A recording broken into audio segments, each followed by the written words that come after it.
All right, moving onward to the next episode. I just want to quickly remind everybody before we move forward that nobody knows where we're going in this ocean of chaos. So it's hard to even say that there's ultimate meaning in the universe, but it's probably really important to make your own meaning as you go along. It's a very satisfying thing to do. Anyway, so let's do an example. Kinetic energy. Please write this math problem down. It's just like 30 letters and some numbers. You can do this. For example, if you have a 102 kilogram object and that object is moving at 3.50 meters per second, you would need to calculate its kinetic energy. 102 kilogram object moving at 3.5 meters per second, find its kinetic energy. Definitely want to abbreviate things. kg for kilogram, m/s meters per second, ke for kinetic energy. Don't need to write all those things. One thing you do need to do, though, is always WTF. Write the formula first. That's what WTFF stands for. In all of these, especially to begin, WTF. Write the formula first. In this case, we have KE is equal to 1/2 mass times the square of velocity. Then you're going to plug in your variables. Do not forget to put the units in the problem itself. Definitely put the units right there. Kilograms, 102 kg, and 3.5 meters per second squared. Plug in your variables. Don't forget right here that exponent comes along for the ride. Check to make sure that it is in your formula and that writing it several times will commit it to muscle memory and that it is also coming along for the ride. This formula is like your instruction manual. And then at this point, you're just plugging in variables right there, 3.50 meters per second squared. And then you got to chug through the math. And this is the first time you're going to see this. Wait, what? We go from kilograms, what, to joules, what? Remember, joules is the measurement of the unit of energy. And I said before, a kilogram times a meter squared divided by a second squared is a joule. So if you're reporting your answers for energy, you better make sure that your units are either in calories or in joules, depending on the problem. This is kilogram meter squared per second square, which probably have no idea what that means. We'll talk about it in another slide.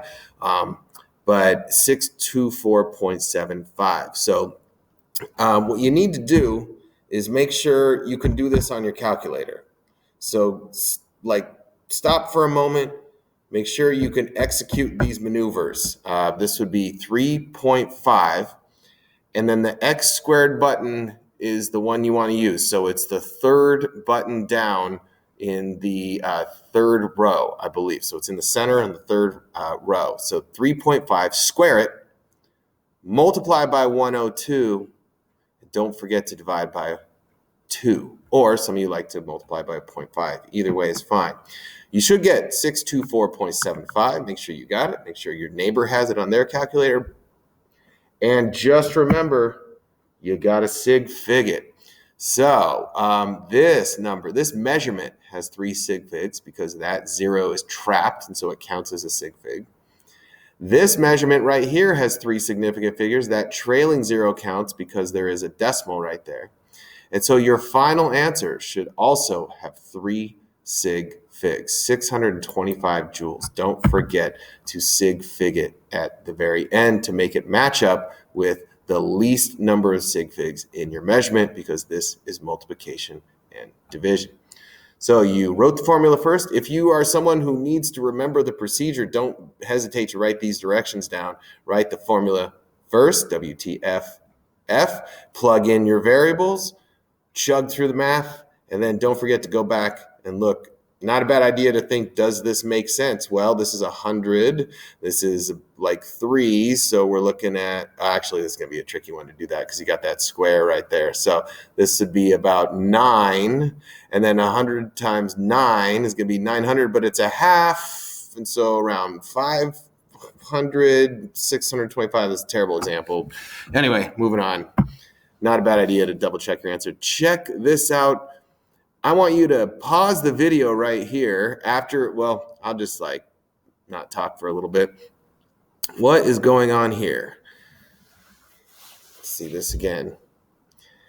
We have a pole vaulter converting chemical energy to kinetic energy, and then all that energy stored in the pole vault, the pole itself.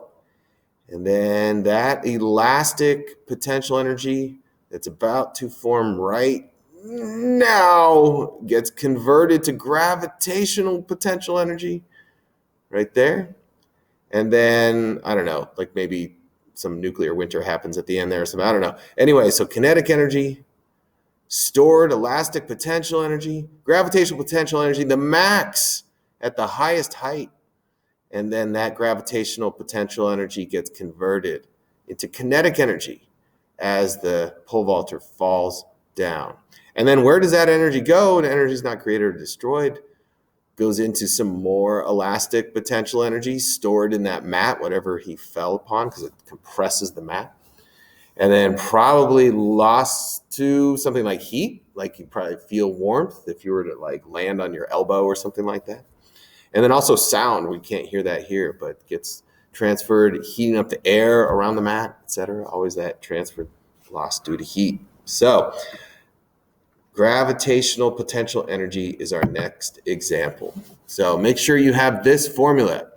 GPE, gravitational potential energy, or U, with a little g next to it. GPE is the product of mass, how much of something there is should help dictate how much stored gravitational potential energy it has.